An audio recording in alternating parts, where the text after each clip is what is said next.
Dhairyashil Patil, wild life कॉन्झर्वेशनचे अध्यक्ष माननीय श्री अजित सिंह चव्हाण,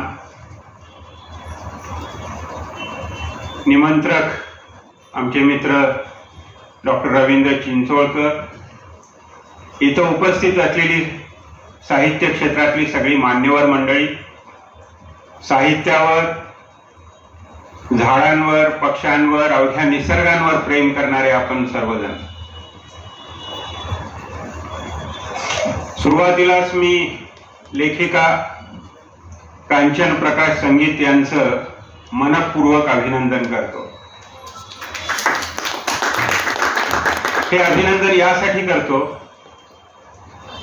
की त्यांनी वेगवेगळ्या स्वरूपाची अनेक पुस्तकं लिहिलेली आहेत, पण त्यांचा जो मूळ पिंड आहे, स्वभावाचा जो मूळ धर्म आहे, निसर्गाविषयीची एक स्वाभाविक ओढ जी आहे,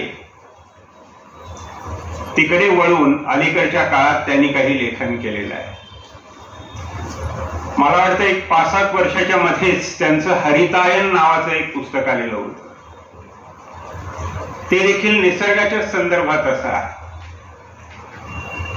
म्हणजे चितमपल्लींच्या प्रभावाचा, चितमपल्ली यांनी दाखवलेल्या वाटेचा प्रभाव त्यांच्यावर किती आहे, त्यांच्या सानिध्याचा, त्यांच्या ग्रंथांचा प्रभाव त्यांच्या मनावर किती आहे, त्याचा प्रत्यय आपल्याला येतो.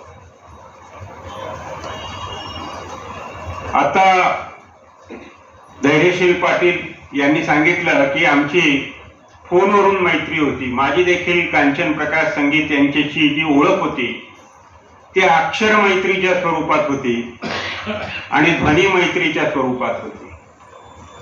कारण रेडिओवरून त्यांचा निवांत वेळी आवाज अनेक वेळा ऐकलेला होता.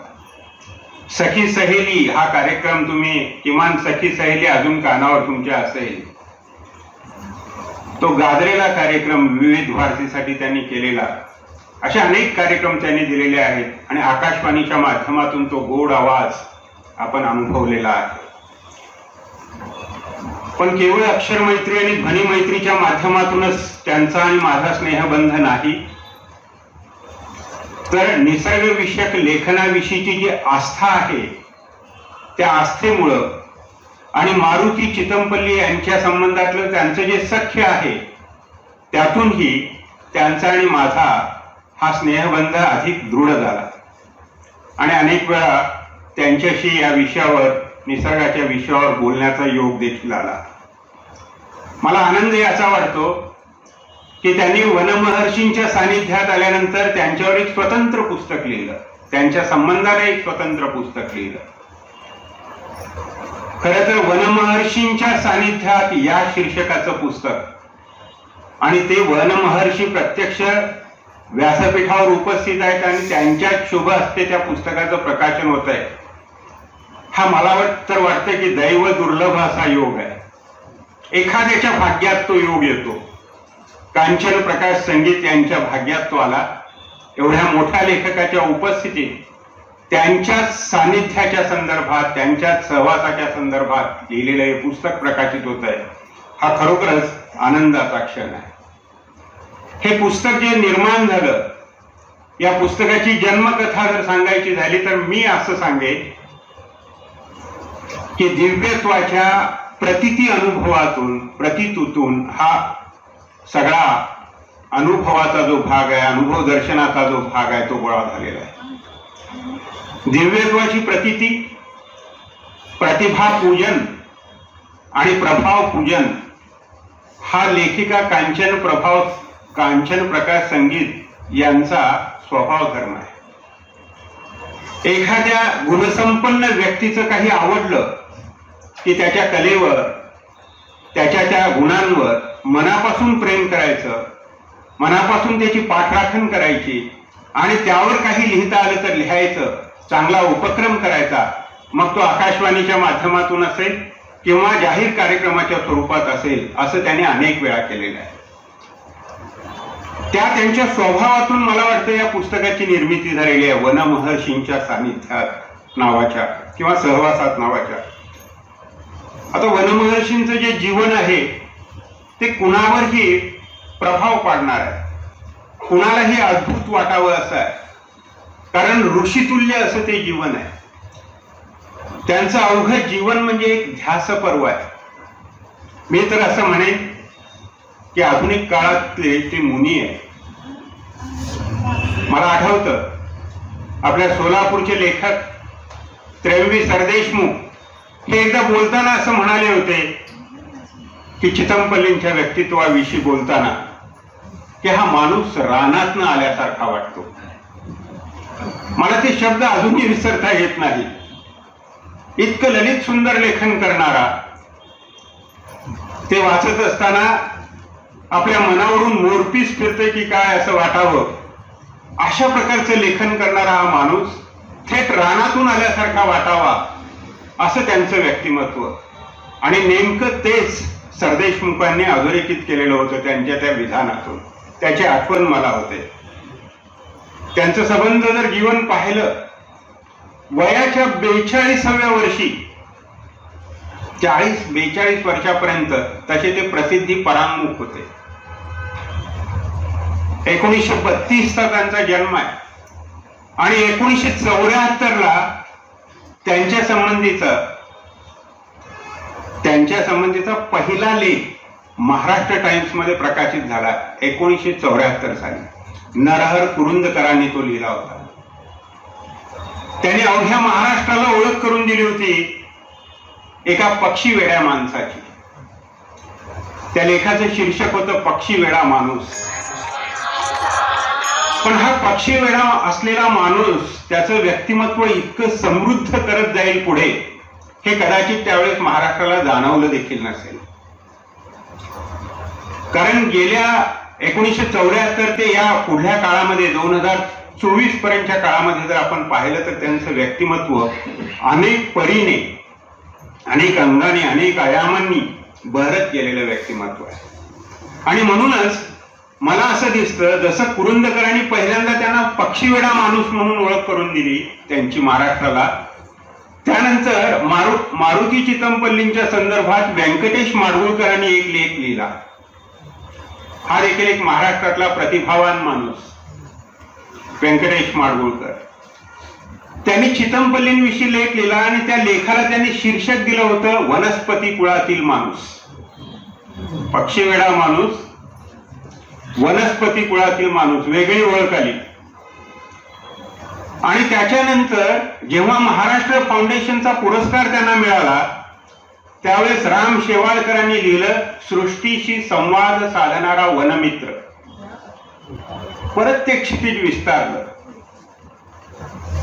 आणि त्याच्यानंतर जर तुम्ही बघत गेलात तर रानावनातला माणूस म्हणून मी एकदा त्यांना म्हटलं, पण अवघ्या महाराष्ट्राने त्यांना अरण्य ऋषी, वनमहर्षी अशा शब्दानं गौरवलं. म्हणजे आपल्या परिश्रमाच्या बळावर, आपल्या तपस्येच्या बळावर, आपल्या अभ्यासाच्या बळावर, आपल्या साधनेच्या बळावर एका सामान्य माणसाचा ऋषी होऊ शकतो, एक साधक होऊ शकतो मोठा, याचा प्रत्यय त्यांनी आपल्याला दिलेला आहे. असं हे व्यक्तिमत्व आहे. मी असं म्हणेन की मारुती चितमपल्लींचं व्यक्तिमत्व म्हणजे सदैव विकासोन्मुख राहिलेलं व्यक्तिमत्व आहे. सदैव विकासोन्मुख. आपण 40-50 गाठली, आता माझं काय राहिलंय असं म्हणायला लागतो, पण वयाच्या 92व्या वर्षी देखील त्यांची साधना चालूच आहे. मी एक 15 दिवसापूर्वी त्यांच्या घरी गेलो होतो. माझा नेहमी लेखनाच्या संदर्भात, साहित्याच्या संदर्भातला संवाद त्यांच्याशी चालतो.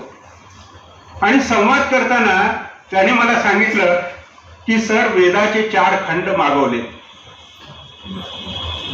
18 पुराणं मागवलेली आहेत. आणि एवढंच नाहीये तर तुम्हाला नवीन गोष्ट सांगतो म्हणाले की समर्थ रामदासांनी श्रीरामावर, आपण सगळे राममय झालो आहोत सध्या, समर्थ रामदासांनी श्रीरामावर भाष्य केलेलं आहे. रामायणावर भाष्य केलं एका अर्थानं, आणि ते 12 खंडामध्ये. हे कुठं महाराष्ट्राला माहित आहे, पण चितमपल्लीला माहित आहे. त्यांनी त्या प्रकाशकाशी संपर्क साधून सगळे 12च्या 12 खंड मागून घेतलेले आहेत. वयाच्या 92व्या वर्षी देखील पुस्तकं जमवावी, ते खंड सगळे वाचावे, ते अभ्यासावं. केवळ झाडं, पानं, फुलं, पक्षी एवढंच नाहीये, तर आपली आराध्य दैवत देखील आपण अभ्यासावी असं एखाद्याला वाटावं. यामध्ये त्या व्यक्तीचं महनीयत्व आपल्याला जाणवल्याखेरीज राहत नाही. म्हणून मला त्यांचं मोठेपण वाटतं. महाराष्ट्र किंवा सगळी रसिकता त्यांना का सलाम करते, त्याचं कारण हे आहे, त्यांचं व्यक्तिमत्व हे सदैव विकसनशील राहिलेलं आहे. मी असं म्हणेन की त्यांचं व्यक्तिमत्व म्हणजे सदैव विकासोन्मुख राहिलेल्या एखाद्या रानफुलासारखं आहे. ते कधी सुकत नाही, कोमेजत नाही, सतत वाढत जातं, विस्तारत जातं आणि आपल्याला एक आनंद देत राहतं. आणि आपल्याला देखील असं वाटतं की हे आणखीन विस्तारतच जाणार आहे, वाढतच जाणार आहे, असं व्यक्तिमत्व आहे. आणि अशा व्यक्तिमत्वाची, अशा प्रतिभेची, अशा तपस्येची बुरळ कांचन प्रकाश संगीत यांना पडली. उगीच कुणी कुणावर पुस्तक लिहित नाही, उगीच कुणी वनमहर्षींच्या सहवासात म्हणून लिहायच्या भानगडीत पडत नाहीये. इथं प्रभाव पूजन आहे, प्रतिभा पूजन आहे, त्यांच्या अभ्यासाविषयीचं पूजन आहे. आणि ही सगळी श्रद्धा त्यांच्या या पुस्तकामध्ये एकवटलेली मला दिसते. म्हणून या पुस्तकाचं एक वेगळं महत्व आहे. त्याच्याबरोबरच मला आणखीन एक गोष्ट सांगावीशी वाटते की इथं धैर्यशील पाटील आहेत, वन विभागातले ते अधिकारी आहेत. एक वनाधिकारी काय करू शकतो हे जर पाहायचं असेल तर केवळ अधिकाऱ्यांनीच नव्हे तर अवघ्या महाराष्ट्राने, भारतीयांनी चितमपल्लींकडे पाहावं असं मला वाटतं. एका प्रामाणिक वनाधिकाऱ्याचे चरित्र कसं असू शकतं हे जर तुम्हाला समजून घ्यायचं असेल तर चकवा चांदन एक वनोपनिषद नावाचं अतिशय अनुभव समृद्ध असं पुस्तक तुम्ही वाचायला हवं. मोठं पुस्तक आहे, जवळपास 750 पृष्ठांचं पुस्तक आहे, पण इतकं अनुभव समृद्ध करतं ते आपल्याला, इतका आनंद देते ते आपल्याला, त्यातली व्यक्तिरेखा वगैरे. मी मुद्दाम सांगतो, मी कांचन प्रकाश संगीत यांच्याविषयी सांगणार आहे, पण त्यांना त्यांच्याविषयी का लिहावं वाटलं असेल हे सांगण्यासाठी मी चितमपल्लींविषयी बोलतोय. लक्षात घ्या की आपण जेव्हा मारुती चितमपल्ली हे निवडणुकीला उभे होते अखिल भारतीय साहित्य संमेलनाच्या, त्यावेळेस लोक म्हणत होते हा पानाविषयी, फुलाविषयी, पक्षाविषयी लिहिणारा लेखक आहे, माणसाची कुठं संबंध आहे त्याचा. लोक वाचत नसल्यामुळे असं बोलतात. मारुती चितमपल्ली यांचं चकवा चांदन एक वनोपनिषद नावाचं एक जरी पुस्तक वाचलं तरी त्यांना समजून येईल की त्यांचं पुस्तक म्हणजे अनेक व्यक्तिचित्रांची ती एक स्वतंत्र चित्रशाळा आहे. हजारो व्यक्तिचित्र आहेत त्याच्यात. तुम्ही बघा, एवढ्या माणसांशी आपला देखील संपर्क आलेला नाहीये. हा माणूस जंगलात राहून देखील, जंगलाशी तर संबंध ठेवून आहेच, पण अखिल मानव जातीशी, तिथल्या गुणी माणसांशी देखील संपर्क ठेवून आहे. सामान्य माणसाची त्याच्याकडून काय घेता येतं का हे देखील तो पाहतोय. म्हणून त्यांचं व्यक्तिमत्व हे अधिक वेगळं आहे. आणि अशा व्यक्तिमत्वाच्या सानिध्यात आल्यानंतर, सहवासात आल्यानंतर आपल्याला लिहावं वाटणं ही देखील एक अत्यंत महत्वाची गोष्ट आहे. म्हणून मला कांचन प्रकाश संगीत यांचं अभिनंदन करावं असं वाटतं. आपण बऱ्याच वेळेस योग्यता नसलेल्या, पात्रता नसलेल्या व्यक्तींवर लिहितो, नाईलाजाने लिहितो, पण अधिकारी व्यक्तीवर लिहिण्यातलं जे एक समाधान आहे ते समाधान मला वाटतं कांचन प्रकाश संगीत आज अनुभवत असतील. मारुती चितमपल्लींनी वनाला जनात आणण्याची किमया करून दाखवली. कारण जंगल होतच, पण हे जंगल सामान्य माणसापर्यंत पोहोचवण्याचं काम त्यांनी केलं. त्याचं एक उत्तम उदाहरण सांगतो, ते म्हणजे मी स्वतः वनात कुठे गेलो नाही, पण अक्षरांच्या माध्यमातून सगळ्या वनाची सफर मी करून आलो. नागझिरा असेल, नवेगाव असेल, कर्नाळा पक्षी अभयारण्य असेल, गीरचं जंगल, सगळी जंगल माहित आहे. केवळ अभ्यासाच्या माध्यमातून. सगळीच माणसं काही जंगल तुडवत जात नाही, सगळीच माणसं काही रानवाटानं फिरत जात नाही, पण घरात बसून सुद्धा सगळ्या जंगलाची सफर घडवून आणायचं, सगळ्या जीवसृष्टीची माया आपल्याला दाखवायची, ही सगळी किमया चितमपल्ली यांनी केलेली आहे. वनशोभेच्या खाणी उघडणारी एक ललित प्रतिभा त्यातून आपल्याला पाहायला मिळते. सगळी वनशोभा त्यांनी दाखवलेली आहे. मग ती प्राणीसृष्टीच्या स्वरूपातली असेल, पक्ष्यांच्या बाबतीतली असेल, वनांच्या बाबतीतली असेल, असं एक वेगळं व्यक्तिमत्व आहे. आणि अशा व्यक्तिमत्वावर अशी स्वतंत्र आणखीन पुष्कळ पुस्तकं येण्यासारखी यायला हवीत असं मला वाटतं. तर असं पुस्तक कांचन प्रकाश संगीत यांनी लिहिलं. आता कांचन प्रकाश संगीत यांच्याविषयी सरांनी सांगितलंच की त्यांचे जे आजे सासरे होते कांचन प्रकाश संगीत यांचे, त्यांना भोसले दरबारात नागपूरच्या संगीत ही पदवी मिळालेली होती, म्हणून त्यांचं आडनाव संगीत. नाहीतर मूळ आडनाव बाणेरकर देशपांडे आहे. पण 150 वर्षाची संगीताची गायकीची परंपरा त्यांच्या घरात आहे. आणि मला वाटतं ज्यांच्या घरामध्ये संगीत आहे त्याचं मन समृद्ध झाल्याशिवाय होत राहत नाही. कारण संगीत ही एका अर्थाने योग साधनेसारखी कला आहे. मनाला आनंद देणारी आहे, मनाला शांत करणारी आहे, मनाला एका वेगळ्या दिव्य सृष्टीत घेऊन जाणारी आहे. आणि या संगीतानं, त्या सगळ्या नादानं कदाचित कांचन प्रकाश संगीत यांच्या जीवनाला एक वेगळं वळण दिलं असेल. त्यांचं जे व्यक्तिमत्व समृद्ध होण्याचं कारण आहे मला त्यात दिसतं. या पुस्तकामध्ये वनमहर्षींच्या सहवासात नावाच्या पुस्तकामध्ये अनेक बालपणीचे अनुभव आलेले आहेत. आणि ते अनेक अनुभव हे निसर्गाशी संबंधित आहेत.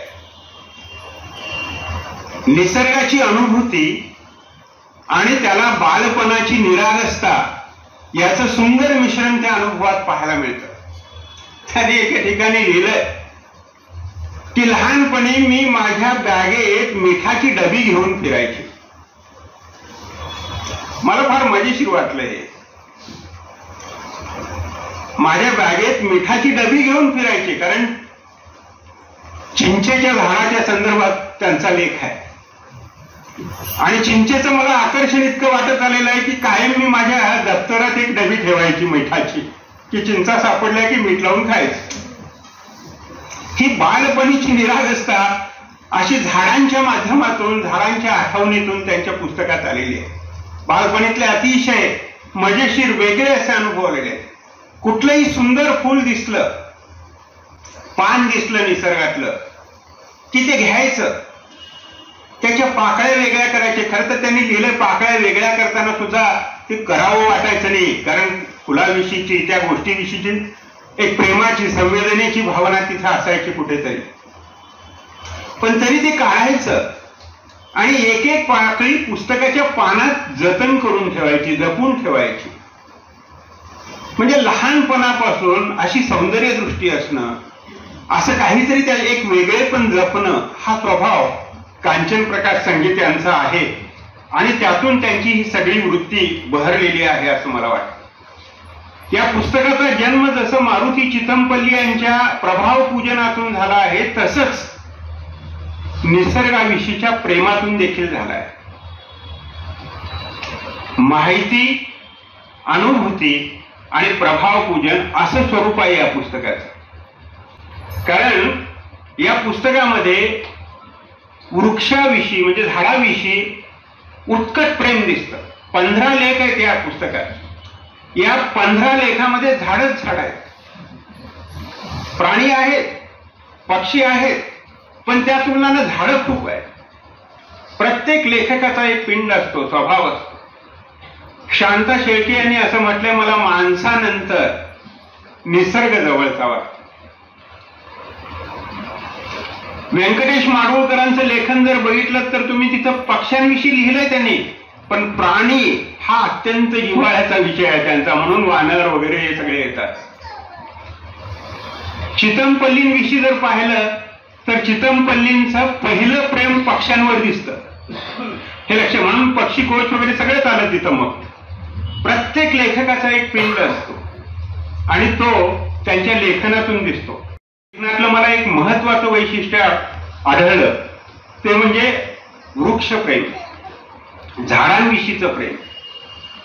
आणि हे झाडांविषयीचं प्रेम हे एकारलेलं नाहीये, ते अनेक परीनं बहरलेलं आहे. आपण झाडं पाहतो फार एका वरवरच्या दृष्टिकोनातून पाहतो. चितमपल्ली यांनी मात्र कांचन प्रकाश संगीत यांना झाड कसं पाहावं याची एक नवी दृष्टी दिलेली आहे असं मला वाटतं. कदाचित कांचन प्रकाश संगीत यांच्याकडे ती मुळात ही असावी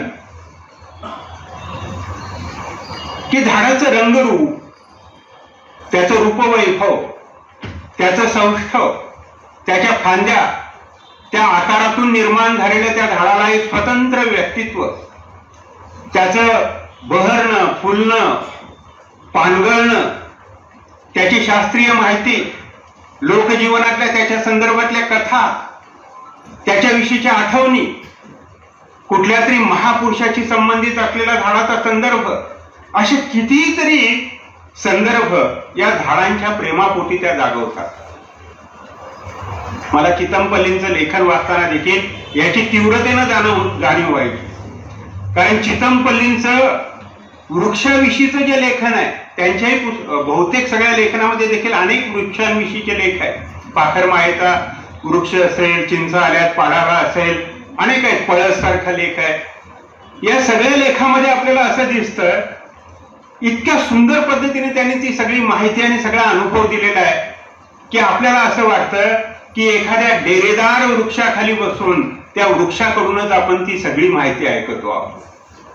असं सुंदर लेखन आहे चितमपल्ली यांचं. आणि तसंच लेखन, त्याच धाटणीतलं लेखन करण्याचा प्रयत्न कांचन प्रकाश संगीत यांनी केलेला आहे आणि त्यामध्ये पुष्कळ त्यांना यश मिळालेलं आहे. मुळामध्ये आपल्याकडे वृक्षाविषयीची भावना अतिशय समृद्ध आहे, अतिशय पवित्र आहे, पूजनाचीच भावना आहे. वृक्ष देवता म्हणतो आपण.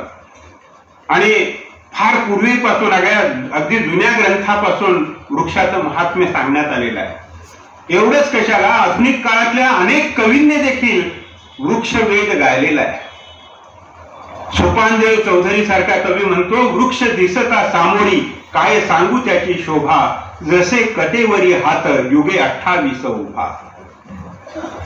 आम्हाला झाड पाहताना विठोबा आठवतो. इतक्या आपल्या भावनेमध्ये, हृदयामध्ये झाडं रुजलेली आहेत. जसा विठ्ठल रुजलेला आहे, जसा विठ्ठल स्थिर आहे, तशी झाडं परंपरेमध्ये, आपल्या मनामध्ये, आपल्या अंतःकरणामध्ये अशी स्थिर आहे.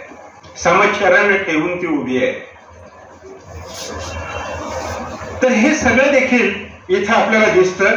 आणि त्या भाव परंपरेशी नातं जोडत या कांचन प्रकाश संगीतांनी फार छान लेखन केलंय. सूक्ष्म निरीक्षण हे त्यांच्या लेखनाचं वैशिष्ट्य म्हणता येईल. खूप बारकाईनेशी त्यांनी झाडांविषयी लिहिलंय. मुळातच त्यांचा स्वभाव हा कुतूहल निर्माण करणारा आहे. काहीतरी त्यांच्या मनात सतत कुतूहल असतं आणि हे जागतं कुतूहलच त्यांना लिहायला लावतं. त्यांची अभ्यासवृत्ती त्यांना लिहायला लावते आणि वेगवेगळे संदर्भ त्या देतात. त्या हिंदी साहित्याचा त्यांचा अभ्यास आहे.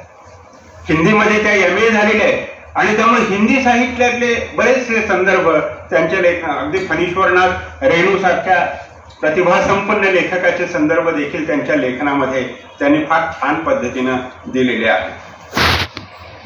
मला असं वाटतं, एकीकडे निसर्ग दर्शन, निसर्गानुभव आणि दुसरीकडे चितमपल्लींचं व्यक्तिमत्व, या दोन्हींचा सुरेख मेळ त्यांनी या पुस्तकात घातलाय. म्हटलं तर हे वनमहर्षींच्या सहवासात असं पुस्तक आहे आणि म्हटलं तर एखाद्या डेरेदार वृक्षाच्या सहवासात असं स्वरूप आहे या पुस्तकाचं. म्हणजे असं म्हणता येईल की दुधात केशर मिसळावं तसं निसर्ग निरीक्षणात आणि अवघ्या लेखनात वनमहर्षी मिसळून गेलेले दिसतात. निसर्गाचं निरीक्षण आहेच, पण त्यामध्ये चितमपल्ली प्रत्येक ठिकाणी डोकावताना दिसतात. असं स्वरूप या पुस्तकाचं आहे. हे एक वेगळेपण या पुस्तकाचं म्हणून सांगता येईल. म्हणजे मराठीमध्ये अशी कमी पुस्तकं दिसतील, एक तर झाडाच्या संदर्भातली आहेत, नाहीतर एक तर लेखकाच्या संदर्भातली आहेत, पण हे एक वेगळेपण याच्यामध्ये मला जाणवलं. आणखीन एक मला महत्वाची गोष्ट जाणवली ती म्हणजे अतिशय हळुवार वृत्ती आहे.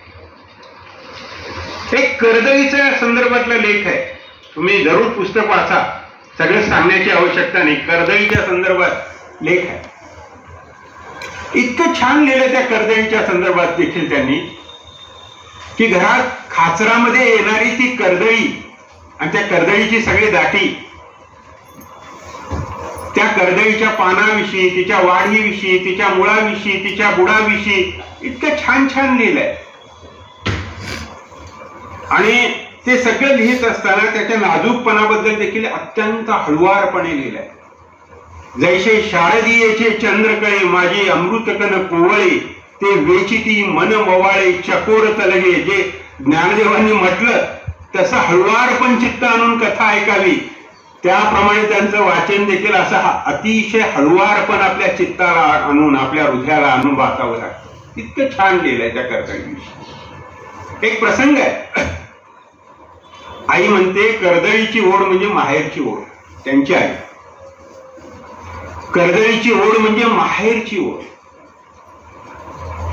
म्हणजे सासरी गेलेल्या मुलीला माहेरची ती कर्दळ पुन्हा पुन्हा आठवत राहते, पुन्हा पुन्हा आठवत राहते. हे आईच्या त्या विधानातून स्पष्ट होते. पण त्याच्या पुढे जाऊन म्हणते, लेखिका असं म्हणते की असं म्हणताना आईचा आवाज हा कर्दळीच्या पानाहूनही मऊ झालेला होता. लेखनातली ही भावशीलता देखील अतिशय महत्वाची आहे त्यांच्या. अशा अनेक जागा या पुस्तकामध्ये आपल्याला दाखवता येतील. धैर्यशील पाटील सरांनी सांगितलं की वनौषधी किंवा अनेक गोष्टींविषयीची माहिती आहे, खूप वेगळ्या पद्धतीची रंजक माहिती देखील याच्यात आहे. झाडांविषयीची, वेगवेगळ्या रोगावर एखाद्या वनस्पतीचा कसा उपयोग होतो वगैरे अनेक गोष्टी सांगितलेल्या आहेत त्याच्यामध्ये, वेगवेगळे संदर्भ आहेत. मुळामध्ये या कांचन प्रकाश संगीत यांनी वनमहर्षींशी केलेला संवाद हा अत्यंत वेगवेगळी वळणं घेत वेगवेगळ्या पद्धतीने विस्तारलेला आहे. ललित गद्याचं हे पुस्तक म्हणजे ललित गद्य या फॉर्म मधलं आहे, ललित गद्य या साहित्य प्रकारातलं आहे. आणि ललित गद्याचं वैशिष्ट्यच हे असतं की ती मोकळे ढाकळेपणा असतो, त्याच्यामध्ये एक प्रकार चिंतनशीलता असते, काव्यात्मता असते, सहज गमतीदार पद्धतीने विषय मांडलेला असतो, माहितीपरता असते, अनुभूती असते, आत्मनिष्ठता असते आणि सर्वात महत्वाचा गुणविशेष म्हणजे लवचिक प्रसरणशीलता असते. अनुभव जसा विस्तारत जाईल, जसा वाढत जाईल, एखादा झाड जसं वाढतं स्वतंत्रपणे त्याच्या पद्धतीने, तसं हे लेखन वाढतं आणि ते देखील या लेखनामध्ये दिसतं. त्याच्याबरोबरच एक रानाचा गंध, निसर्गाचा गंध या पुस्तकाला आहे आणि त्याबरोबर चितमपल्ली यांच्या व्यक्तिमत्वाचा देखील एक गंध आहे. मानवी संदर्भ ही देखील अतिशय जमेची गोष्ट आहे. निसर्गविषयक लिहिताना मानवी संदर्भांनी युक्त असं लेखन होणं देखील महत्वाचं आहे. मी एक वानगी दाखल तुम्हाला उदाहरण सांगतो म्हणजे समजेल मानवी संदर्भ म्हणजे काय, कदाचित असं तुम्हाला वाटेल. व्यंकटेश माडगुळकरांनी पक्ष्याविषयी लिहिताना पक्ष्यांच्या घरट्याची माहिती दिली आणि त्या घरट्याची माहिती देताना ते काय म्हणतात की त्या घरट्यामध्ये आतल्या बाजूला एक कप्पा आहे, आतल्या बाजूला एक दार आहे, तिथून गेलं की बाळंतिणीची खोली लागते म्हणून. हे मानवी संदर्भांनी युक्त अतिशय सुंदर लेखन. आत एक खोली म्हणजे तिथं ती पक्षी जी आहे ती अंडी घालते, तिथं वीण होते वगैरे हे सांगायचं आहे त्यांना. पण संदर्भ कसा दिला, पक्षाला कधी आपण बाळंतीण वगैरे असं म्हणत नाही, माणसांच्या संदर्भात ते म्हणतो आपण. पण पक्ष्यांच्या घरट्याचं वर्णन करताना ती बाळंतिणीची खोली आहे असं म्हणणं, याच्यामध्ये माडगुळकरांच्या प्रतिभेचं सोनं आपल्याला दिसतं. तसंच काहीसं लेखन त्यांच्याही लेखनामध्ये आपल्याला दिसतं. अनेक ठिकाणी असे मानवी संदर्भ त्यांच्या लेखनामध्ये इथं विखुरलेले आहेत. तुम्ही वाचायला लागल्यानंतर ते सहज तुम्हाला जाणवतील. अनेक गोष्टी सांगता येतील, सगळं पुस्तक सांगायची आवश्यकता आहे असं नाही. पुष्कळ गुणसंपन्न असं हे पुस्तक आहे. हे वाचल्यानंतर तुम्हाला ते नक्कीच आनंद देईल. वृक्षांविषयीची, त्याच्या उपयुक्ततेविषयीची, ते आपल्याला कसं समृद्ध करतं याविषयीची अनेक परीची माहिती तुम्हाला मिळत जाईल आणि एका नव्या खरं तर आपल्या दृष्टीनं आपण त्यांचं वाचलेलं नसेल म्हणून नव्या म्हणतोय. त्या मुळामध्ये चांगल्या 15-20 पुस्तकं प्रकाशित झालेल्या लेखिका आहेत. अशा लेखिकेची तुम्हाला ओळख होईल. एक चांगलं पुस्तक लिहिल्याबद्दल मी पुन्हा एकदा माझ्या वतीने आणि आपल्या सर्वांच्या वतीने त्यांचं अभिनंदन करतो आणि थांबतो. हे पुस्तक आता विक्रीसाठी उपलब्ध आहे आणि याची मूळ किंमत आहे 300 रुपये, पण आज या पुस्तकाची किंमत आहे 200 रुपये.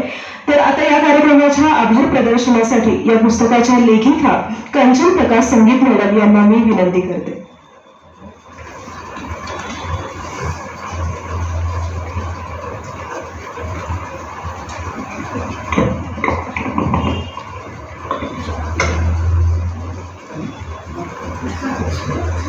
कैसे कहूं, डॉक्टर सुहास पुजारी यांना जेव्हा आमंत्रित केलं बोलण्यासाठी तेव्हा त्यांनी मला एक शब्द विचारला, तुम्ही नाही आहेत बोलणार का, तुम्ही आधी बोलणार आहात का. हा प्रघात मोडून थोडासा मी एक वेगळा प्रयोग म्हणा आभारासाठी उभी आहे आणि त्याच्यातच मी माझं मनोगतही सांगणार आहे. कारण ते वेगळ्याने सांगायचं आणि मग आपण काहीतरी जुजबी किंवा असे आभार मानायचे हे मला पटलं नाही, म्हणून मी हा प्रयोग करते. आभार म्हणजे काय, मनातली कृतज्ञता व्यक्त करणं. तर सर्वप्रथम मी वनमहर्षी मारुती चितमपल्ली यांचे आभार नाही मानणार, मी त्यांचे आशीर्वाद मागणार आणि तेच मी आशीर्वाद सतत मागत राहतो. हे पुस्तक लिहित असताना अनेक वेळच्या त्यांच्या भेटीगाठी आणि त्यातले संदर्भ हे गोळा केले आणि ते लिहिताना त्याची जुळणी नीट व्हावी. आपण जे सांगतो आहोत ते चुकीचं असू नये, आपण जे बोलतो आहोत ते बरोबर असलं पाहिजे असा आग्रह हा प्रत्येकाचा असतो. आणि त्यासाठी मी त्यांना म्हटलं की माझे लेख आपल्याला मला वाचून दाखवायचे आहेत आणि 2, 3, 4 सेशन्समध्ये ते लेख मी सोलापूरला येऊन त्यांना वाचून दाखवले. त्यांनी मला अनेक सूचना केल्या, प्रश्न विचारले, हे असं केलं तर होईल का, हे असं ठेवलं तर वाचक वाचतील का, इतकं बारकाईने लिहिलेलं लोकांना वाचायला आता वेळ मिळेल का. आणि ह्या सगळ्या चर्चा आणि मंथनातून तरी पण शेवटी मी हे पुस्तक आता आपल्यासमोर प्रस्तुत केलं आहे. असं म्हणतात की मुंगी ही साखर प्रिय असते, तर मला मुंगीच व्हायला आवडेल. मुंगी होऊन साखर खावी आणि मग जर आपली कुवत असेल आणि अर्थातच नशीब असेल तर हत्तीवरून साखरही वाटता येईल. पण तुर्तास मला मुंगीच राहायला आवडेल. पुजारी सर म्हणाले की हे पुस्तक लिहिताना त्या समरसून गेल्या त्याच्यामध्ये. तर मी किती समरसून गेले ही जर मी गोष्ट आपल्याला सांगितली तर हसू येईल. घरातून बाहेर पडलं की एक पुस्तक, 1.5-2 तासाचा ट्रेनचा प्रवास, मुंबईचा लोकलचा प्रवास आपल्याला कल्पना असेल, पण तरीसुद्धा मग असं पुस्तक हातात घ्यायचं आणि वाचत जायचं. आपल्याला आवडतं ते. दुपारच्या वेळात थोडंसं हलकं फुलकं, परतीच्या वेळेला आणखी एक पुस्तक, अशी 2-3 पुस्तकं मी सोबत बाळगत असे. चितमपल्ली सरांचं पुस्तक मी त्या दिवशी वाचत होते आणि ट्रेन VT स्टेशनला पोहोचली देखील आणि ती तिथून पुन्हा परतही सुटली. मी ऑफिसला निघालेले होते आणि 2 स्टेशन मी माघारी आले आणि मग मी डोळे उघडून इकडे तिकडे, म्हणजे डोळे उघडूनच वाचत होते, पण जगासाठी डोळे उघडून जेव्हा पाहिलं तेव्हा म्हटलं अरे बापरे, हे तर भयंकरच झालं. मग घाई गर्दी तिथे उतरले, पुढची ट्रेन घेऊन. ऑफिसला उशीर व्हायचा तो झालाच. पण हा जो प्रभाव आहे, पुजारी सर म्हणाले तसं, की स्वतः वनमहर्षी मारुती चितमपल्ली हे एका विशाल अशा डेरेदार वृक्षासारखे आहेत आणि त्यांचं साहित्य ते वाचताना त्या वृक्षाखाली आपण तन्मय होऊन जातो आणि अतिशय निरामय असा आनंद त्यात मिळतो. त्यांचं पुस्तक कुठूनही वाचायला सुरुवात करा, हा आनंद तुम्हाला मिळत जाईल. या पुस्तकाची रचना पूर्ण झाल्यानंतर इथे प्रकाशन करायचं असं वाटलं आणि त्यानुसार चौकशी केली तर ते होऊ शकेल असं मला कळलं. तर सर्वप्रथम मी माझे सहकारी श्री सुनील शिंदखेडे यांच्याशी फोनवर बोलले आणि त्यांनी अतिशय आनंदाने, अरे वा, हो का, या इथे जरूर प्रकाशन करा. मला असं वाटतं की चितमपल्ली सर येऊ शकतील आणि मला हुरूप आला. आणि नुसतंच या असं म्हणण्यात ते थांबले नाहीत. त्यांनी मला आणखी एक खूप सुंदर बातमी सांगितली. त्याने मी खरंच आनंदून गेले. अमरावती विद्यापीठामध्ये त्यांनी वनमहर्षी मारुती चितमपल्ली यांच्या समग्र साहित्यावर PhD करण्यासाठी, ज्याची आता आपण अपेक्षा ठेवली, रजिस्ट्रेशन केलं आहे आणि ते त्या कामाला लागले आहेत. आणि जेव्हा ते हे काम हाती घेतलं आहे त्यांनी, तेव्हा ते अतिशय उत्कृष्टच होईल ही निर्विवाद गोष्ट. तर त्यांनी जे स्वागतशील मन ठेवून मला म्हटलं की या हो या, त्यांचे मी आभार मानते. त्यानंतरचा माझा दुसरा फोन होता डॉक्टर सुहास पुजारी सर. आणि मी त्यांना म्हटलं की सर, हॉल असा पाहिजे की तळमजल्याला हवा आणि सरांना येता येईल, चितमपल्ली सरांना. त्यांनी ताबडतोब माझ्यासाठी त्या सगळ्या व्यवस्था केल्या, हा हॉल मिळवून दिला. आणि नुसता हॉलच नाही तर मी त्यांना म्हटलं, मी तुम्हाला एक डमी कॉपी पाठवते पुस्तकाची, आपण बोलाल का? त्यांचं इतकं व्यस्त शेड्यूल आहे. संगमेश्वर कॉलेजचे उपप्राचार्य आहेत आणि इतरही अन्यत्र अनेक संस्थांमध्ये ते कार्यरत आहेत. पदभूषण विभूषित करत आहेत अनेक पदं. तर त्यातही त्यांनी वेळ काढून काल रात्रभर जागून त्यांनी पुस्तक वाचलंय. आणि आत्ता हा जो काही एक समग्र असा त्याचा व्यापक असा आढावा त्यांनी घेतला, तो ऐकताना मन नुसतं आनंदून नाही गेलं तर भारावून गेलं. मी त्यांचे आभार मानते. दुसरा फोन माझा होता श्रीयुत रवींद्र चिंचोलकर यांना. चिंचोलकरजी ज्यावेळेला मी औरंगाबादला होते त्यावेळेला युववाणी कार्यक्रमामध्ये सहाय्यक म्हणून येत असत. मला तो त्यावेळेचा चेहरा त्यांचा नेहमी लक्षात आहे. आणि मी त्यांना म्हटलं की असा आपल्याला कार्यक्रम करायचा आहे.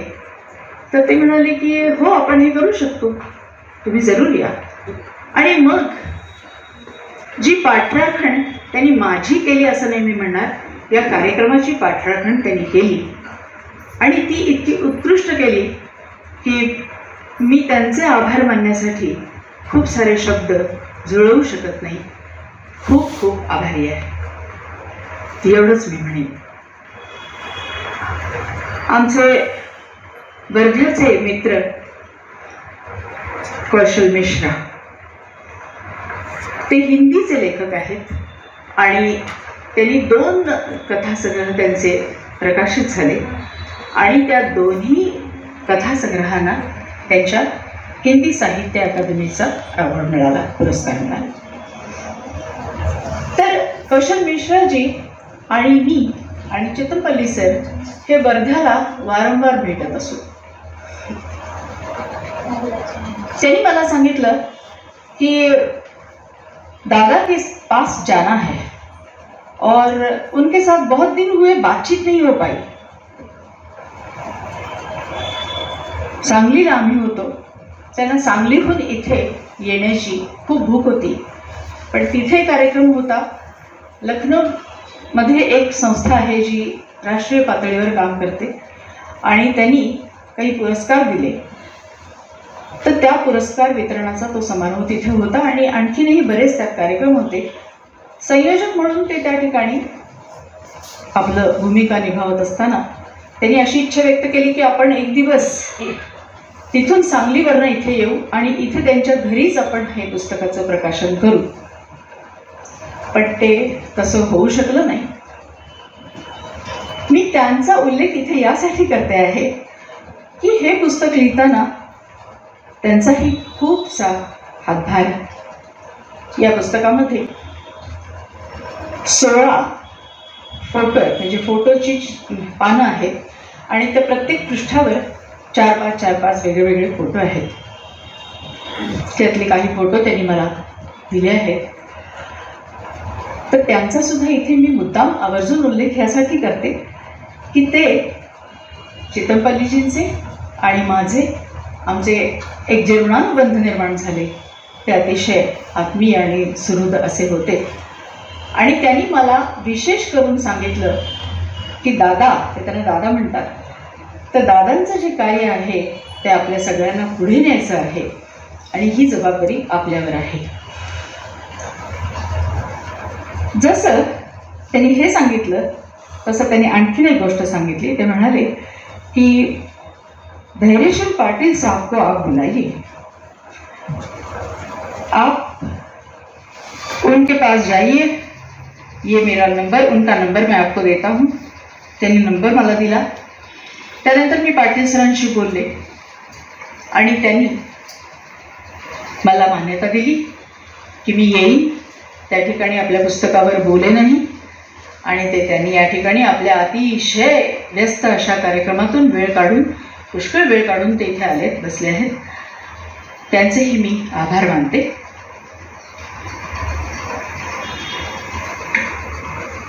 रानवेल फाउंडेशन आणि वाईल्ड लाईफ कॉन्झर्वेशन असोसिएशन या 2 संस्थांच्या संयुक्त विद्यमाने हा प्रकाशन सोहळा इथे संपन्न झाला. त्या दोन्ही संस्थांच्या पदाधिकाऱ्यांचं आणि सर्व कार्यकर्त्यांचं मी कौतुकही करते. आणि ते कौतुक यासाठी की एक शब्द असा विचारला की हे असं होऊ शकेल का, आणि त्यांनी सांगितलं हो, आम्ही तयार आहोत, आमच्याकडून हा प्रकाशन सोहळा तुम्ही जरूर करा. तर या दोन्ही संस्थांचे मी आभार मानते. आणि मग हे सभागृह, हे मिळवून देणारे इथले कर्मचारी, त्या सगळ्यांचा सहयोग या ठिकाणी लाभला, त्यांचेही मी आभार मानते. आणि आपल्या सर्व श्रोत्यांचे, रसिक श्रोत्यांचे, आपण इथे आलात, आपल्या सर्वांचेही आभार, मनःपूर्वक धन्यवाद. नमस्कार.